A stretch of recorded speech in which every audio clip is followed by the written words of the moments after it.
దేశంలోని 7 రాష్ట్రాల్లో 13 సీట్లకు ఈ నెలలో జరిగిన ఉప ఎన్నికల ఓట్ల లెక్కింపు ఇవాళ కొనసాగుతోంది. సార్వత్రిక ఎన్నికల తర్వాత మరో ఎన్డీఏ వర్సెస్ ఇండియా కూటమి పోరుగా మారిన ఈ ఉప ఎన్నికల్లో ఇండియా కూటమి పార్టీల జోరు కొనసాగుతోంది. 7 రాష్ట్రాల్లో ఇండియా కూటమి పార్టీల అభ్యర్థులు ఆధిక్యంలో ఉన్నారు. సీట్ల పరంగా చూస్తే 13లో ఏకంగా 11 సీట్లలో కూటమి లీడ్లో ఉంది. దీంతో ఉప ఎన్నికలను ఇండియా కూటమి స్వీప్ చేసే అవకాశాలైతే కనిపిస్తున్నాయి.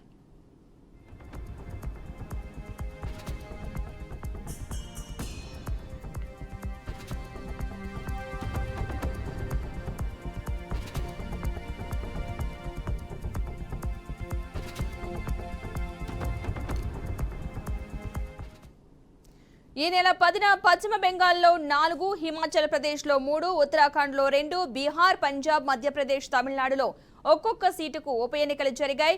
ఇక వీటి ఓట్ల లెక్కింపు ఇవాళ ఉదయం ప్రారంభమైంది. ఇక ఇందులో కాంగ్రెస్ 5 సీట్లలో, తృణమూల్ 4 సీట్లలో, బీజేపీ, జేడీయూ, ఆప్, డీఎంకే తలో సీట్లు ఆధిక్యంలో ఉన్నాయి. పశ్చిమ బెంగాల్లోని రాయ్గంజ్, రణఘాట్ దక్షిణ్, బాగ్దా, మణిక్తాల అసెంబ్లీ సీట్లలో తృణమూల్ ఆధిక్యంలో కొనసాగుతోంది. హిమాచల్ ప్రదేశ్లోని డెహ్రా, హమీన్పూర్, నలాఘర్, ఉత్తరాఖండ్లోని బద్రీనాథ్, మంగళూరులో కాంగ్రెస్ ఆధిక్యంలో ఉంది.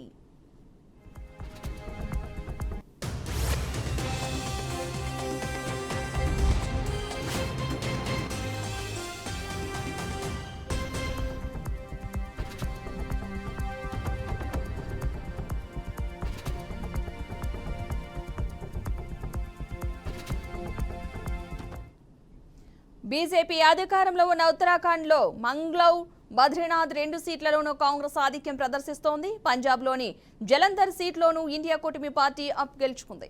ఇక బీహార్లోని 1 సీట్లో జేడీయూ ఆధిక్యంలో ఉంది. తమిళనాడులోని విక్రమండి సీట్లో డీఎంకే ఆధిక్యం కొనసాగిస్తోంది. ఇక మధ్యప్రదేశ్లోని అమర్వారా సీట్లో కాంగ్రెస్ ఆధిక్యంలో ఉంది.